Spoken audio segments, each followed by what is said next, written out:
I'm going to start out here doing something very you, and then I'm going to move into doing something not traditionally you, at least in the sermons that I've observed. So, first thing, the you thing. I want to recite our first source. In UU, we have 7 principles that unite our congregations and 6 sources that inform our beliefs. Our first source is direct experience of that transcending mystery and wonder, affirmed in all cultures, which moves us to a renewal of the spirit and an openness to the forces which create and uphold life. And say it again. Direct experience of the transcending mystery and wonder, affirmed in all cultures, which moves us to a renewal of the spirit and an openness to the forces which create and uphold life. Now, holding this source, I'm going to do the non-UU thing. My sermon is not going to rely on a recognized author for grounding, nor will I spend our time on an interpretation of popular scriptures. Instead, I'm going to deliver this message primarily from UU's first source, from direct experience of that transcending mystery and wonder. Truth be told, I will likely be doing this a decent amount over the next 9 months or so. So right now, I'm going to coin a phrase, and you'll hear me say it. I'm pleading the first. Pleading the first. I cannot back up what I say other than to say, it happened to me. This is pleading the first. I think we've all got some of that in our lives. Can't explain it. Not trying. Let me begin back in July. I recently moved to Nevada with my partner Bonnie to begin a new life on new land. Truth be told, I loved living in Berkeley, where I was coming from, and I felt a sacred connection to that land from all of the walking I did throughout the pandemic. I grieved the loss of connection from moving. I was also holding other grief as well. For the first time in my adult life, I was not a bachelor anymore. Happy as I was to be living with a romantic partner, there was still some grief around the transition. On the first night in Nevada, I established a walking route, which takes me up into the hills near my home. I desired to establish a connection to the land there, just as I had in Berkeley. These early days right after the move were difficult. I felt vulnerable amongst all of the upheaval between moving and relocating. My vulnerability left me open to receiving. I sought a place of belonging. Luckily, I was met with gracious hosts not long after I arrived. Upon ascending up the hill, there were 3 large redwood trees, powerful, like sentinels. I call them the 3. I stopped the first night to pay my respects. By the second night, the 3 informed me I was welcome on this land, that I will always be welcome on this land. It was the first time I had ever sought permission to be on the land with the rest of life, and it was the first time that it was granted. It felt good to be accepted. Now, before I go on, let me back up some. You all need to know where I come from. I come from a rational, secular, scientific background, where anything that doesn't have a mouth doesn't speak. Physics major. I was a true skeptic, only believing what could be verified and reproduced. Communing with nature in a true communicative way always felt like words on a page, like fantasy, the stories and stuff I grew up on. That changed, though, for me in the shade of a cottonwood tree in the high desert of New Mexico outside Albuquerque. I was on a spiritual retreat, and I received an instruction during our time to go out into nature and to find something that was broken or dying or decaying, and to sit with whatever that element was that drew me in, and to have a conversation with that about my own brokenness. To sit with this broken part of nature and have a conversation about my own brokenness. I ended up wandering out onto the land, and I felt a pull from this cottonwood tree, which I eventually named Cotton. You can see I'm not that original with the way I name my trees. So I sat down and I started having this conversation about my own brokenness, which was, one-sided, as one might understand it to be. And about 45 minutes into the conversation, I started getting this really strong sense from the tree that it could feel our time was coming to an end, and that it didn't want me to go.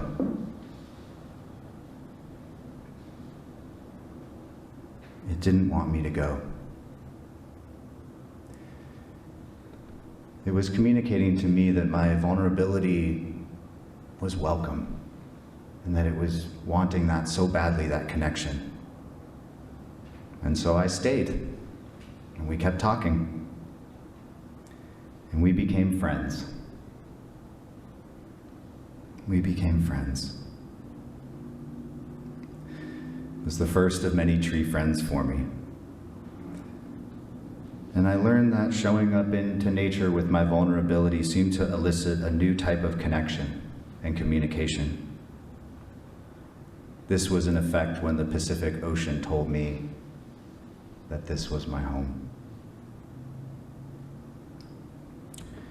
So, back to Nevada.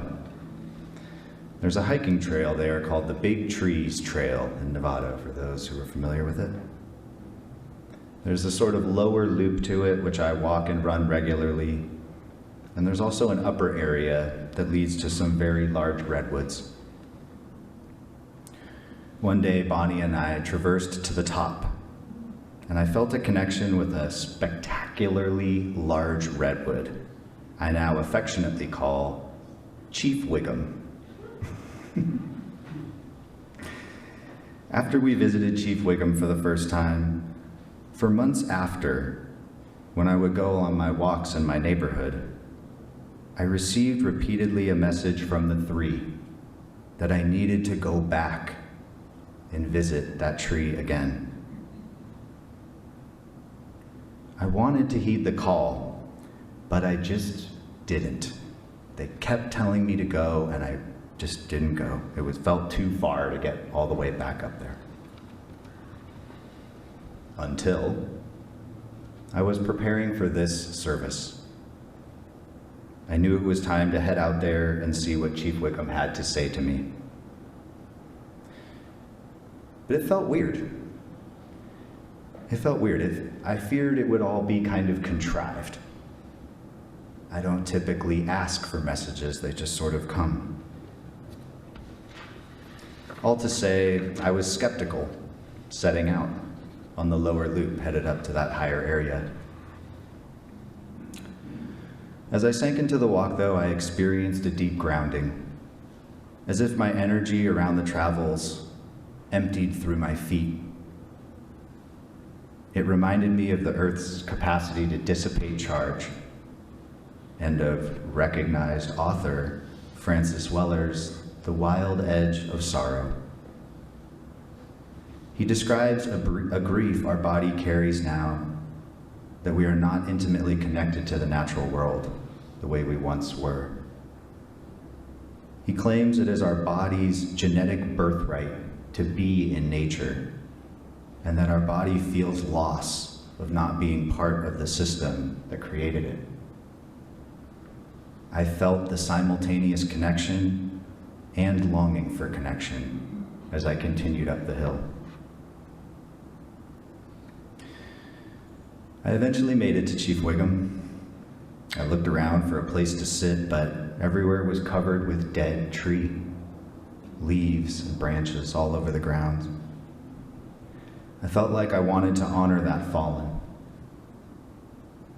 I sat down, noticing the lower part of the trunks of these massive redwoods were charred and blackened. Some of the smaller trees around them did not survive the fire. After some time, I stood up and put my arms on Chief and then around him. The energy was undeniable. I was met first with a powerful impression of gratitude.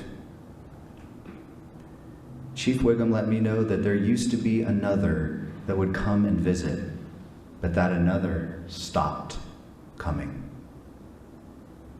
He was grateful that I had come. I then received a plea. The land needs our help. The land needs our help.